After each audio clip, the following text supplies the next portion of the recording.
ассалому алайкум дӯстон, хуш омадем ба шабакаи мо. дар навори имрӯза оиди тозатарин ва муҳимтарин хабарҳо аз ҷаҳони ММА гап мезанем. ва дӯстон, агар мушкил набоша, ҳамин суханҳои моро бо диққат гӯш кунед.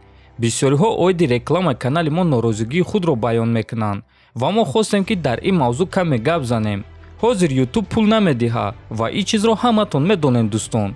ба мо букмекерски кантораҳо яъне қиморҳо реклама пешниҳод мекунанд ва бо нархи хеле калон. аммо дӯстон, мо розӣ нашудем. якумаш ин гуноҳ аст, дуюмаш ба хотири шумо ки дар ин кор даст назанед. доруҳое ки мо реклама мекунем ҳам ба шумо ва ҳам ба мо фоида мерасонанд. ҳаст шахсоне ки ба онҳо ин доруҳо дар кор аст ва онҳо намедонанд ки аз куҷо бо нархи дастрас ва сифати аъло дастрас кунанд. онҳо рекламаи моро мебинанд ва доруҳои даркории худро харидорӣ мекунанд. ҳамин гуна шумо доруҳои даркории худро дастрас мекунед ва ҳамчунин канали моро дастгирӣ мекунед. аз шахсонеда ки ин доруҳо дар кор нест, метавонед рекламаро гузаронед ва давоми роликро тамошо кунед. умедворам ки моро фаҳмидед дӯстон ва умедворем ки меҳнатҳои моро каме ҳам боша қадр мекунед. ташаккур барои диққататон. дӯстон, доруҳое ки шумо айни замон дида истодаен доруҳои гиёҳӣ ва оригинал аз ширкати шифофармо мебошанд. анаин триблусу 3 дар 1, капсулаҳои самиюван барои фарбешавӣ, равғани донаи каду, равғани хилба, равғани усма, равғани сиёҳдона, миноксидил барои риши мӯйсарбарорӣ ва ҳамчунин доруҳо барои дарди меъдаву рӯда, дарди мушакҳо ва дигар намуди доруҳоро аз ширкати шифофармо дастрас карда метонед. худи ҳозир ба номерҳои дар рӯи экран буда занг зада доруҳои даркории худро харидорӣ кунед ва агар ки скидка гирифтан хоҳед, пас ҳатман аз номи канали паҳлавон гап занед. чемпиони пешинаи муваққатии вазни сабуки UFC Тони Фергюсон гуфт ки хоҳиши бо Дастин Порье ҷангидан дорад. ман мехоҳам ки имконияти бо Дастин Порье ҷангиданро пайдо кунам. аён аст ки ӯ дар стойка ҷангиданро дӯст медорад. фикр мекунам ки муҳорибаи мо дар стойка хеле шавқовар мешуд. ҳозир ман барои ба қафас баргаштан тайёр нестам. ҳамин ки тайёр шавам, пас ба роҳбарои UFC хабар медиҳам. бовар кунед, онҳо худашон бо ман дар алоқа мебароянд ва мегӯянд: эй Тони, мо барои ту рақиб дорем, дигар вариант нест, гуфтааст Фергюсон. дӯстон, ҳам Тони Фергюсон ва ҳам Дастин Порье тӯли чанд сол мешавад ки дар вазни сабуки UFC баромад мекунанд ва тӯли чанд сол мешавад ки дар қуллаи баландии рейтинг қарор доранд ва хеле аҷиб аст ки онҳо то ҳол боре ҳам дар қафас вохӯрдагӣ нестанд. шумо муҳорибаи ин ду ҷангварро дидан мехостед ё не? ҷангвари ҷавони UFC дар вазни сабук Арман Царукян оиди чемпиони пешинаи вазни худ Чарлз Оливера эълони хеле калон кард. биён суханҳои ӯро гӯш мекунем. ман Оливераро дар любой ҷо зада метонам, ҳам дар стойка ва ҳам дар замин. зарбазании ӯ на он қадар хуб аст. ӯро зарбазани дараҷаи олӣ номида намешавад, чунки дар вақти муҳориба ҳимояи ӯ аз зарбаҳо кушода аст.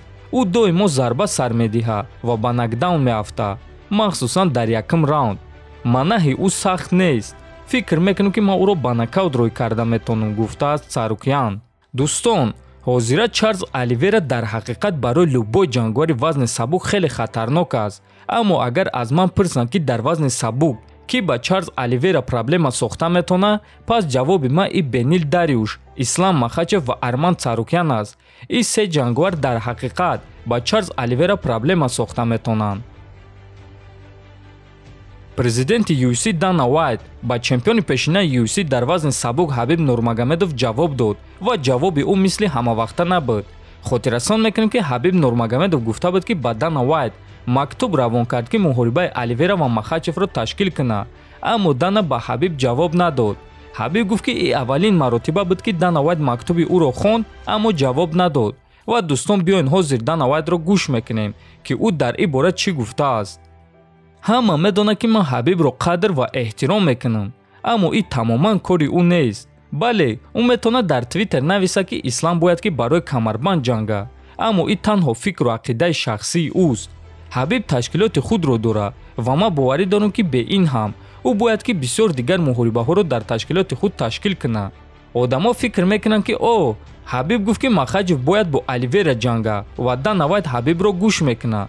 аммо ин гуна нест. ин кор аз бисёр омилҳо вобаста аст ва Ҳабиб ягон таи ин омилҳо нест. Ҳабиб ба наздикӣ ба ман мактуби шахсӣ навишт: эй Дана, ту медонӣ ки Ислам бояд ки барои камарбанд ҷангад. ман ҳамавақт омодаам ки фикру ақидаи Ҳабибро гӯш кунам, аммо ба назари ман ӯ дар вақтҳои чемпионии худ рус мондааст. вақте ки ӯ чемпион буд, вақте ки қарори ӯ ки барои камарбанд ки бояд ҷанга қабул мешуд. аммо ҳозир дигар давра аст. чемпион акнун Оливера аст ва акнун Оливера метавонад интихоб кунад ки рақиби навбатии ӯ кӣ мешавад. одамон бояд ки Чарлзро эҳтиром кунанд ва ба хоҳишҳои ӯ гӯш диҳанд, гуфтааст Вайт. ва дӯстон, аз ин суханҳои Дана Вайт фаҳмида мешавад ки ӯ ҳоло ҳам аз Ҳабиб Нурмагомедов ва Ислам Махачев маълул аст. вақте ки Ислам барои муҳориба зидди Досанос дар як ҳафта розӣ шуд ва баъд отказ кард. ва боз дӯстон, ман фикр мекунам ки Дана Вайт нағз намебинад вақте ки ба ӯ фармон медиҳанд. рӯзҳои наздик Ҳабиб Нурмагомедов гуфт ки моҳи оянда бо Дана Вайт вохӯрӣ дорад ва ман фикр мекунам ки онҳо аз пеш вохӯрда қарори аниқ мебаронанд. дӯстон, худи шумо рақиби навбатии Чарлз Оливера киро дидан мехостен? ҳатман фикротонро нависен, дар канал обуна шавен. то боздид хонободу сарбаланд бошен.